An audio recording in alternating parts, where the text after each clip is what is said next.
Mohamed Hamdu Ali, mkazi wa Kivunge, ameiomba serikali waweze kuwekewa ulinzi doria ili kuweza kuondoa vitendo viovu katika sheria hiyo. Akizungumza na Afrat Online TV mara baada ya kujeruhiwa na wizi majira ya saa 9 usiku, amesema wizi hao walikuwa wingi, wamekuja na silaha za jadi pamoja na mbwa. Mohamed Hamdu Ali, tukio lilivyotokezea watu wametoka na ilikuwa si mmoja, wako wengi, kwa hiyo wamekuja na majibwa, kwa maana wametokea huko nyuma akatokezea mpaka hapo alipo mama. Hapo ndipo kuja kukumbana. Tupishakumbana hapo tukaanza kutembeana visu walikuwa wanavyo mapanga, tukafika mpaka hatua hiyo hapo uwanjani poti hapo. Sasa balozi wangu alikuja na yule mtoto wangu, itabidi hapo ndio tukaanza kuonana naye. Tukishakuonana naye hapo wao akatoja chini, tukamdhibiti kwa watu watatu. Tulipomdhibiti watu watatu hapo, itabidi tukaanguka naye. Lakini ndo hali yenyewe ndo kama hii.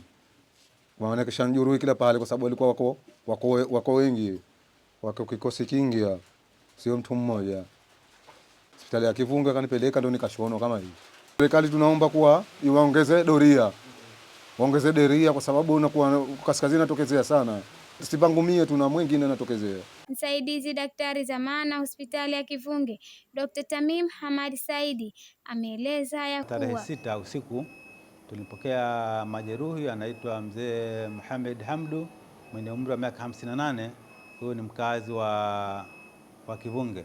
Aliletwa hapa kwa amevamiwa nyumbani kwake usiku na watu wawili na kumjeruhi kwa visu na mapanga katika sehemu ya kichwa, kifuani na mikono yote miwili. Baada ya kufika hapa alipatiwa matibabu, akawa anaendelea vizuri, na baada hali yake ya afya kuimarika, siku ya tarehe 8 mwezi wa 4 mwaka 2025 aliruhusiwa kurudi nyumbani baada ya kuwa afya yake imeimarika vizuri. Na kwa upande wa sheha wa shehia Kivunge, ndugu Uweni Haji Juma, amekiri kuwepo kwa swala hilo na kuwataka jamii wasijihusishe na mambo maovu. Siku na nikapigiwa simu ni wasamaria wema, wakanambia kwamba huku kuna tokeo lishatokea, kuna mwizi kaingia ndani na huku yeshajeruhi watu watatu. Kwa hiyo bila ya kusita, mimi mnamo saa 9:15 nikatoka mpaka huko kuna kwenda tukio, na nilipofika panapo tukio, la kwanza nililouliza au majeruhi wako wapi, nikaelezwa majeruhi washakimbizwa hospitali. La pili nikauliza tena, huyo mwizi yuko wapi? Mwizi yumo ndani humo, bado yumo kalala, so na yeye kidogo kajeruhiwa.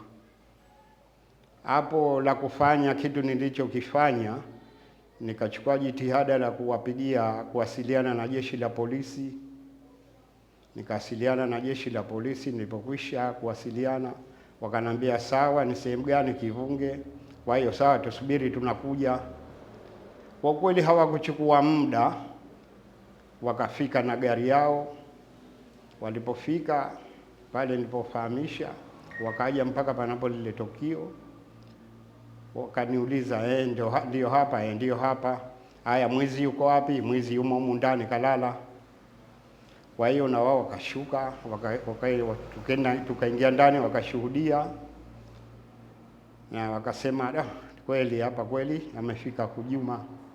Kwa hiyo tukaweza kumchukua yule majeruhi, yule mwizi yule, tukamuingiza kwenye gari moja kwa moja tukamsafirisha mpaka hospitali. Mimi Asma Mwidin wa Afrat Online TV nikukumbusha ya kuwa usisahau kusubscribe, kulike, kushare na kucomment. Afrat Online TV.